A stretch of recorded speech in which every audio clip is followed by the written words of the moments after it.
You've been lied to your entire life. And the worst part, you've been lying to yourself too. Right now, as you're watching this, there's someone out there living the life you convinced yourself was impossible. They're getting the respect you beg for. They're commanding the rooms you shrink in. They're building the empire you dream about while scrolling through other people's success at 200 a.m., feeling that familiar ache in your chest, that burning question that keeps you awake.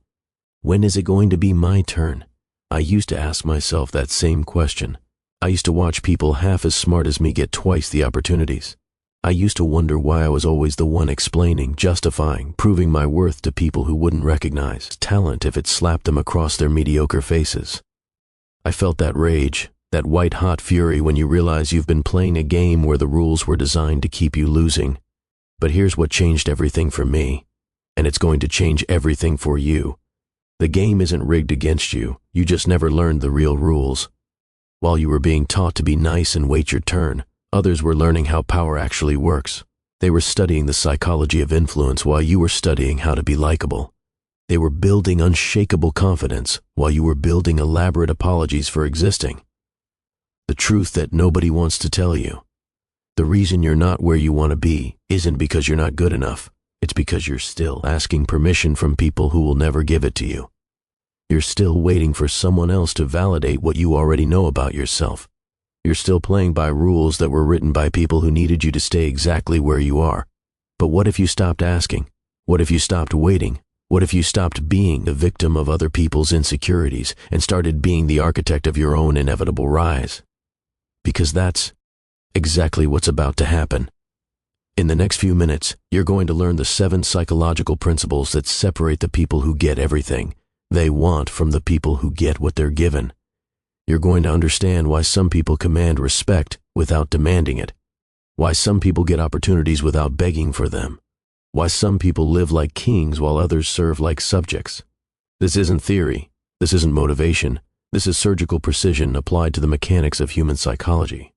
By the time you finish watching this, you won't just think differently, you'll move differently, speak differently, exist differently in every room you enter. Now, I want you to drop this affirmation in the comments. I'm no longer asking, I am choosing.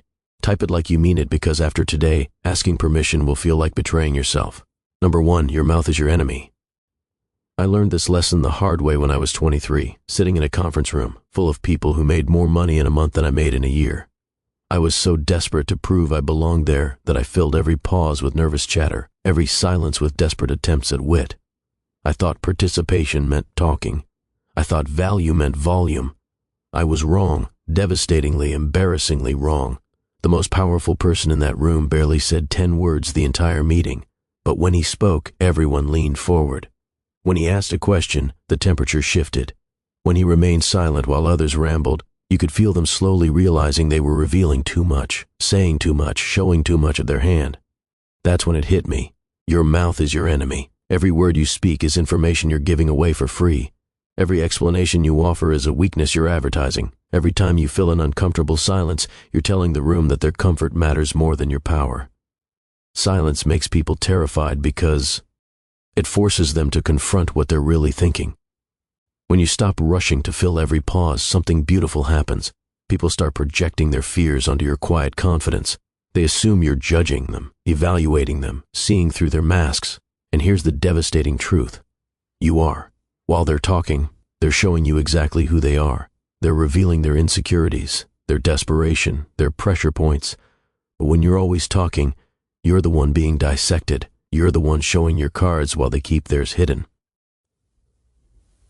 Machiavelli once said, "Everyone sees what you appear to be. Few experience what you really are." Your silence creates a canvas where people paint their own version of your thoughts, your judgments, your power. They fill your silence with their own fears. And suddenly, you're not just another person in the room. You're the person everyone is trying to impress.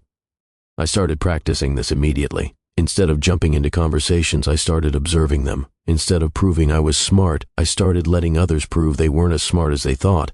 Instead of competing for airtime, I started controlling the rhythm of every interaction, simply by choosing when my words were worth the room's attention. The transformation was immediate and undeniable. People started coming to me for my opinion. Instead of me desperately offering it, they started working harder for my approval because I stopped giving it away for free. They started wondering what I was thinking, Because I stopped thinking out loud. Here's what nobody tells you about silence. It's not just the absence of sound. It's the presence of power. The person who can sit comfortably in silence while others squirm is the person who controls the energy of the room. They don't need to speak to lead. They don't need to explain to influence. They don't need noise to command attention. Silence isn't the absence of power. It's the proof that you don't need noise to control the room. Number 2. Your feelings are not your facts. 2 years ago, someone I trusted completely destroyed me. Not physically, not financially, but emotionally. They took everything I had shared with them in confidence and used it as ammunition in a room full of people whose respect I desperately wanted. I sat there listening to my private struggles being twisted into public entertainment, feeling that familiar burn of humiliation crawling up my throat.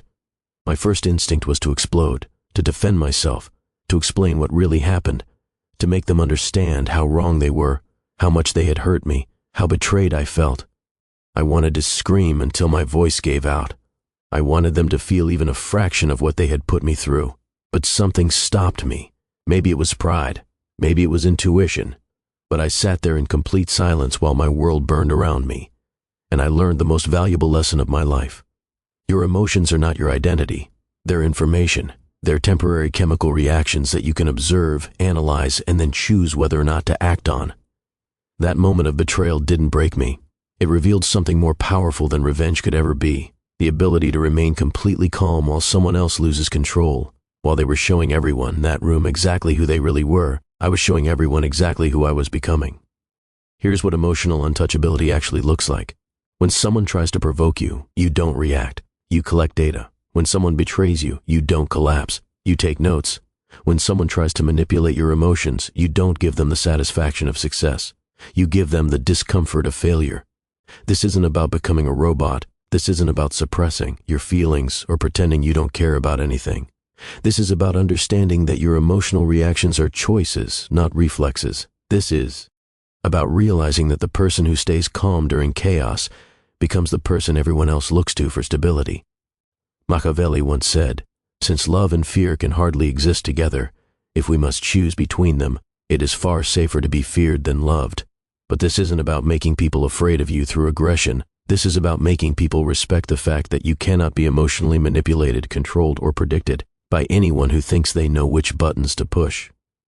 When you become emotionally untouchable, something incredible happens. People start coming to you during their crisis because they know you won't add to their chaos.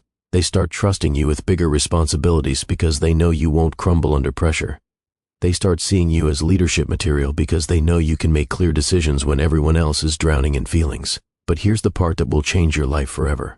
When you master your emotional responses, you start seeing other people's emotional reactions as information about them, not verdicts about you. When someone gets angry at you for setting a boundary, you don't see it as evidence that you were wrong. You see it as evidence that your boundary was necessary. When someone tries to guilt you for pursuing your goals, you don't see it as proof that you're selfish. You see it as proof that your success threatens their comfort with mediocrity. Your emotional reactions should be a choice, not a reflex. Master this and you'll never again be controlled by anyone who thinks they know how to make you dance to their music. Number 3, control information like your life depends on it. I used to be an open book. I thought transparency was honesty and honesty was virtue. I shared my struggles, my plans, my fears, my dreams with anyone who showed even casual interest. I mistook oversharing for connection and vulnerability for strength.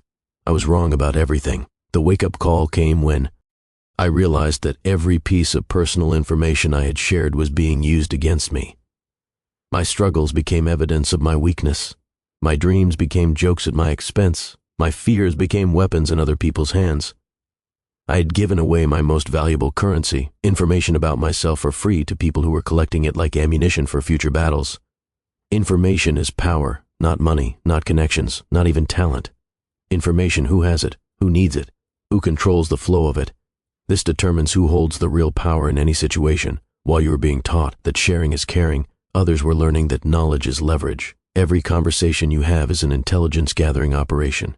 Every person you meet is either gathering information about you or sharing information about themselves. The question is, are you conscious of this exchange, or are you accidentally giving away state secrets while they're collecting classified intelligence? Here's what changed everything for me. I started treating my personal information like a classified government document, not because I had anything to hide, but because I finally understood that mystery creates respect, scarcity creates value, and the less people know about your internal process, the more they have to respect your external results. Watch the most powerful people you know. How much do you really know about their private struggles, their detailed plans, their moment emotional state? Almost nothing. And that's not an accident. They understand that when people don't know how you do what you do, they're forced to respect the fact that you do it.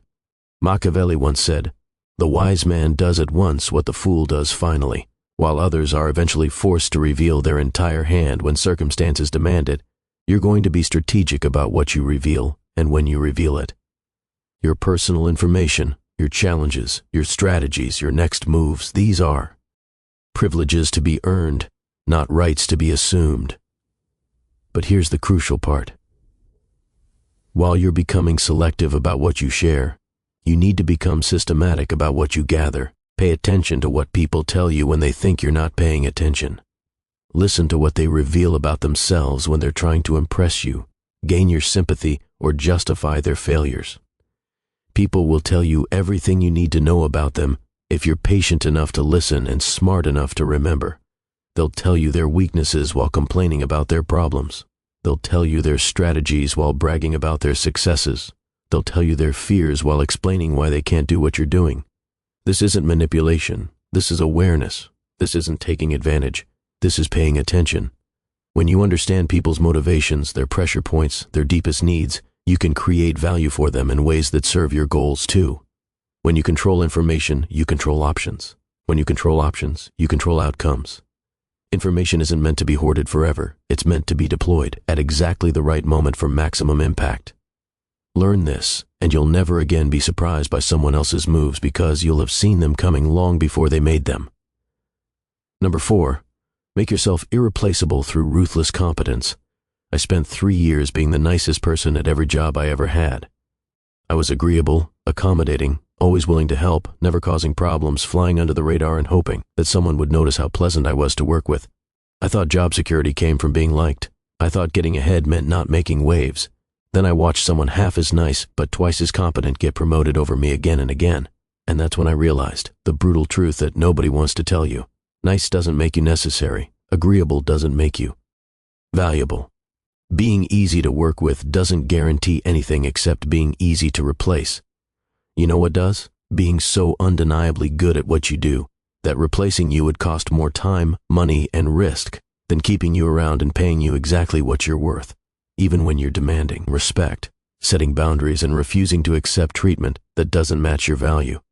This was the most painful lesson I ever learned because it required me to admit that I had been using likability as a substitute for competence. I had been hoping that being pleasant would somehow compensate for being ordinary. I had been trying to secure my position through personality instead of performance. Competence is your insurance policy against other people's moods, preferences, and changing loyalties. When you're irreplaceably good at something important, people have to deal with you as you are, not as they wish you were. They might not like your directness, your boundaries, your unwillingness to participate in office politics, but they need your results more than they need their comfort. Here's what building irreplaceable competence actually looks like. You don't just do your job. You understand your industry better than people who've been in it twice as long. You don't just meet expectations. You anticipate needs that your boss doesn't even know they have yet. You don't just solve problems. You prevent crisis that everyone else would have stumbled into blindly. Machiavelli once said, "There is nothing more difficult to take in hand, more perilous to conduct, or more uncertain in its success than to take the lead in the introduction of a new order of things." This is exactly why most people avoid becoming irreplaceable. It requires taking risks, challenging existing systems, proposing better ways of doing things. It requires the courage to be wrong sometimes in exchange for the possibility of being extraordinarily right. But here's what happens when you commit to this level of competence. People stop questioning your methods and start studying them. They stop trying to manage you and start trying to keep you. Your value becomes so obvious that arguing with you becomes counterproductive even when they disagree with your approach. I learned this by becoming obsessed with being the best at something that mattered. Not the most liked, not the most cooperative, not the most available, the most valuable. I studied every aspect of my field until I knew things that people with decades more experience didn't know. I solved problems that had been accepted as just how things are. I made myself the person who made everything around them function better, smoother, more profitably. The transformation was immediate and undeniable. Suddenly, people who used to dismiss my opinions were asking for my advice. People who used to see me as replaceable were offering me better opportunities. People who used to take me for granted were competing to keep me around. When you reach this level, something beautiful happens. You stop competing with other people and start competing with previous versions of yourself. You stop worrying about job security and start choosing between opportunities. You stop asking for raises and start negotiating partnerships. Most importantly, you stop being afraid of other people's opinions because your results speak louder than their critiques. When you're irreplaceably competent, confidence isn't something you have to fake or build. It's something you earn through undeniable evidence of your worth. Competence is the foundation of every other form of power. Build it first, build it ruthlessly, and everything else becomes negotiable. Number 5, never explain yourself to people who are committed to misunderstanding you. 5 years ago, I made a decision that changed my entire life trajectory. I left a stable job that everyone thought I was crazy to leave to pursue something that everyone thought I was stupid to pursue.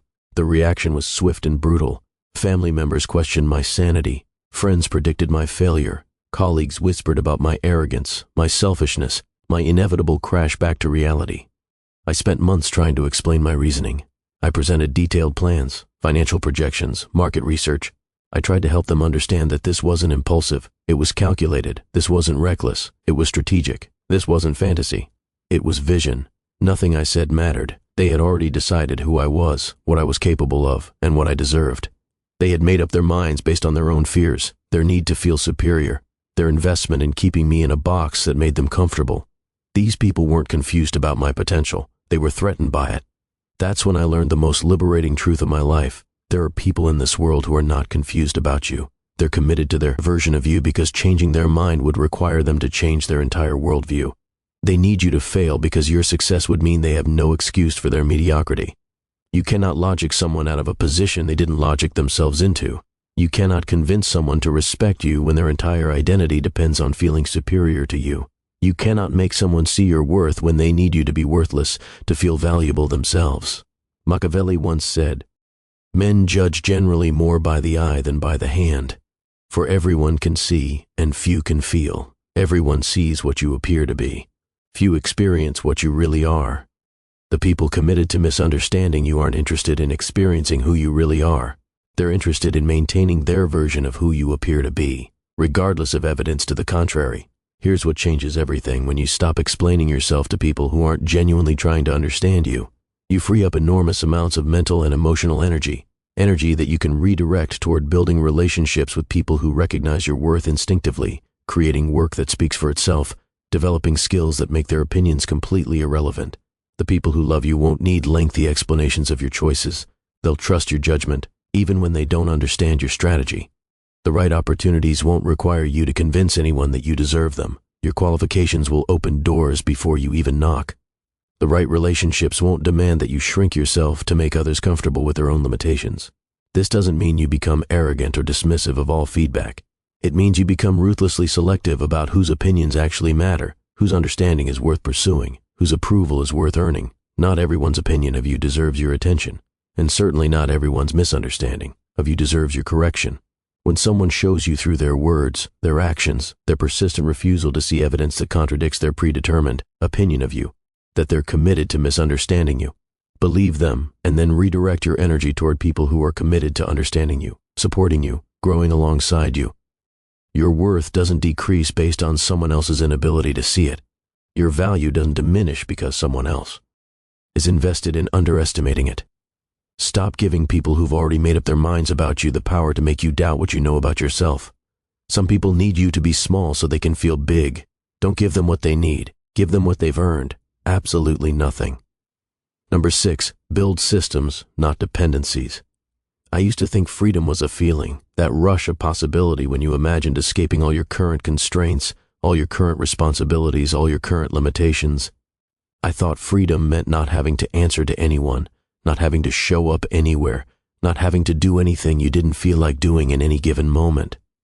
I was confusing freedom with chaos. Real freedom isn't the absence of structure. It's the presence of structures that serve your goals instead of other people's agendas. It's building systems that work whether other people participate or not, that generate results whether other people approve or not. that create value whether other people recognize it or not. Most people build their entire lives around other people's schedules, other people's decisions, other people's moods. Their happiness depends on their boss's approval. Their income depends on their employer's budget. Their self-worth depends on their partner's validation. Their social life depends on other people's availability. They've created elaborate networks of dependency and called it connection. This isn't connection. This is voluntary imprisonment with better marketing. When your emotional stability, your financial security, your sense of purpose, your daily schedule, all depend on other people's consistency, you're not living your life. You're borrowing it from people who can revoke your access at any moment. I learned this lesson when every single system in my life collapsed simultaneously. The job I thought was secure disappeared overnight. The relationship I thought was permanent ended without warning. The friends I thought were loyal revealed their true priorities when supporting me became inconvenient. In one devastating month, I discovered that everything I thought was mine was actually just on loan. That crisis became the greatest gift of my life because it forced me to ask the question that changed everything. What would my life look like if it didn't depend on anyone else's consistency, approval, or participation? Machiavelli once said, "Everyone wants to go to heaven, but nobody wants to die. Everyone wants independence, but nobody wants to pay the price of building it." That price is temporary discomfort, delayed gratification, and the discipline to build something sustainable instead of something immediately satisfying. Building systems requires thinking in longer time horizons than most people are comfortable with. It means creating multiple streams of income instead of depending on one paycheck. It means developing skills that travel with you instead of depending on one company's training programs. It means building your own validation systems instead of depending on other people's praise. It means creating your own schedule instead of living by someone else's calendar. This isn't selfishness. This is strategic thinking. This isn't isolation. This is independence. When you have systems, you can engage with people from a position of choice rather than need. You can collaborate without compromising. You can commit without surrendering control. Here's what happened when I committed to building systems instead of dependencies. I stopped being afraid of other people's moods because my emotional stability didn't depend on their approval. I stopped being afraid of economic uncertainty because I had developed multiple valuable skills and income sources. I stopped being afraid of relationship changes because my self-worth wasn't built on someone else's presence in my life. Systems create options. Options create power. Power creates freedom. When you have systems, you don't need to tolerate disrespect, accept unfair treatment, or compromise your values for security. You can walk away from situations that don't serve you because you've built alternatives that do. Dependencies make you negotiable. Systems make you sovereign. The choice is yours, but choose quickly. Every day you spend building someone else's system is a day you're not building your own. Number 7, embrace strategic ruthlessness. This is where we separate the people who want to feel powerful from the people who want to be powerful. This is where we distinguish between those who collect motivational quotes and those who make decisions that actually change their lives. This is where most people stop reading because they're not ready to hear what real power requires. 3 years ago, I had to fire my best friend. Not from a job, from my life. We had grown up together, shared everything together, built dreams together. But somewhere along the way, our paths diverged. I was growing, building, creating. They were stagnating, complaining, draining. Every conversation became them explaining why their life wasn't working, while expecting me to fix problems they weren't willing to solve. I kept making excuses for them because I confused loyalty with enabling. I kept giving them my time, my energy, my emotional availability because I confused friendship with obligation. I kept supporting their mediocrity because I confused kindness with stupidity. The wake-up call came when I realized that every hour I spent listening to their problems was an hour I couldn't spend solving my own challenges. Every piece of energy I gave to their drama was energy I couldn't invest in my goals. Every emotional resource I wasted on their chaos was a resource I couldn't give to people who actually deserved it. Strategic ruthlessness isn't cruelty. It isn't hurting people for sport or taking more than you need just because you can. It's the willingness to prioritize your goals over other people's comfort, your growth over other people's expectations, your truth over other people's illusions about what you should be or do or want. It's saying no to people you care about when what they're asking for doesn't align with where you're going. It's ending relationships that drain your energy, even when those people aren't bad people. They're just not your people anymore. It's making decisions that disappoint people who were counting on you to stay small, safe, predictable. Machiavelli once said, "Since a prince cannot use this virtue of liberality without harm to himself, He should not mind being called miserly. In time he will be thought more liberal when people see that his parsimony has made his revenues sufficient. Sometimes you have to be stingy with your time, your energy, your attention, your emotional availability in order to have enough left over for the things and people that truly matter. Most people avoid strategic ruthlessness because they confuse it with meanness. They think being ruthless means being cruel. But that's not strategy. That's just poor impulse control. Real strategic ruthlessness is calculated, purposeful, and often surprisingly kind in its long-term effects. Sometimes the most ruthless thing you can do is refuse to enable someone's weakness. Sometimes the kindest thing you can do is disappoint someone in the short term to help them grow in the long term. Sometimes the most loving thing you can do is remove yourself from someone's life so they are forced to develop the strength they'll never build while you're carrying them. Your resources, time, energy, money, attention are finite. Every yes to one thing is a no to something else. Every hour you spend on someone else's priority is an hour you can't spend on your own. Every piece of emotional energy you waste on people who drain you is energy you can't give to people who deserve it. The people who achieve extraordinary things aren't necessarily more talented, more connected, or luckier than everyone else. They're more willing to make decisions that other people aren't willing to make. They're more comfortable with other people's temporary disappointment in exchange for their own long-term satisfaction. Strategic ruthlessness is what allows you to build the life that other people wish they had the courage to build. It's what separates the people who dream about change from the people who create it. It's what transforms you from someone who reacts to life into someone who designs it. Rejection doesn't break you. It reveals where your loyalty still belongs to weakness, the untouchable truth. I want you to understand something that will change how you see yourself forever. You are not broken. You are not behind. You are not too late, too old, too inexperienced, too damaged, or too anything to become exactly who you're supposed to become.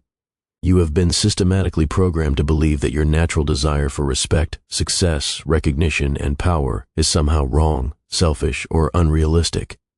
You have been convinced that wanting more than what you currently have makes you ungrateful, that setting boundaries makes you difficult, that prioritizing your goals makes you selfish. These are lies designed to keep you manageable, controllable, and predictable. These are psychological chains that you can remove the moment you decide you're tired of wearing them. Everything I've shared with you today comes down to one fundamental understanding. You are not here to be liked. You are not here to be comfortable. You are not here to make everyone else feel good about themselves while you settle for less than what you're capable of creating, experiencing, or becoming. You are here to become unforgettable, not through drama, not through attention-seeking, not through trying to impress people who are too small to be impressed by excellence.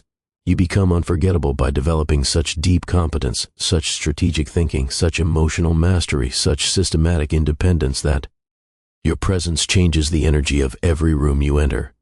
This journey isn't about becoming someone else. It's about becoming who you always were underneath all the conditioning, all the people-pleasing, all the fear of what others might think if you actually took up the space you were meant to occupy. The world is full of people waiting for someone else to give them permission to live the lives they actually want to live. They're waiting for their boss to recognize their value, for their partner to appreciate their efforts, for their family to understand their choices, for society to validate their dreams. But you're done waiting. You understand now that permission isn't something that's given. It's something that's taken, not stolen, not demanded, not begged for, but simply claimed by someone who no longer needs external validation to know their worth.